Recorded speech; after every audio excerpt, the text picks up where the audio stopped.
The popular girl at school got her period and stained her dress.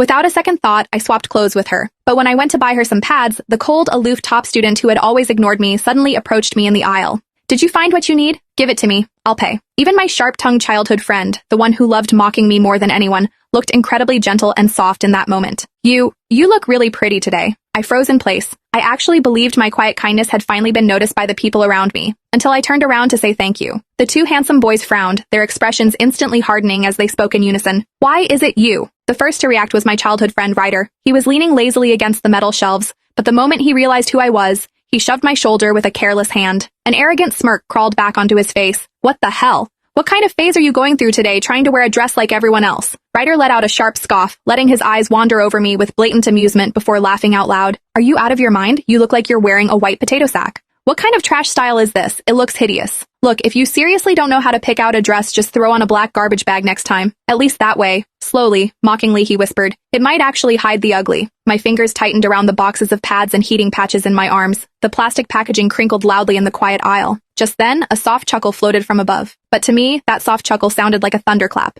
It came from Wood, the boy I had spent the last 3 months desperately trying to get to notice me. I lowered my eyes, biting my lip so hard it hurt.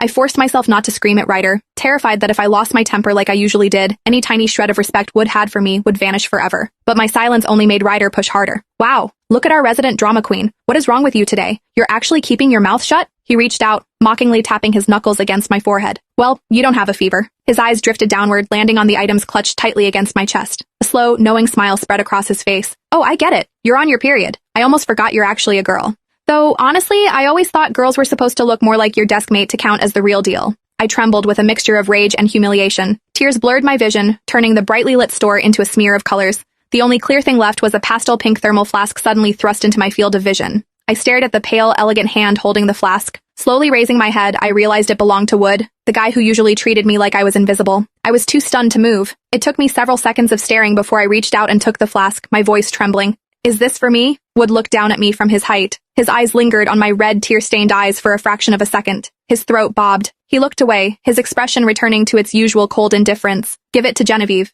Her cycle is coming up, and I know she gets bad cramps. Inside is—" "I'll give it to her," I interrupted, my heart sinking into my stomach. I clutched the flask and ran toward the registers like a coward trying to escape a battlefield. But as I stood in line to pay, I could still hear Ryder's lazy voice echoing from the back of the store, talking to Wood. "Seriously, didn't she look ridiculous in that dress? You should have seen her when we did track together as kids. She ran like a burly lumberjack. I never thought I'd see the day Paige actually squeezed herself into a skirt."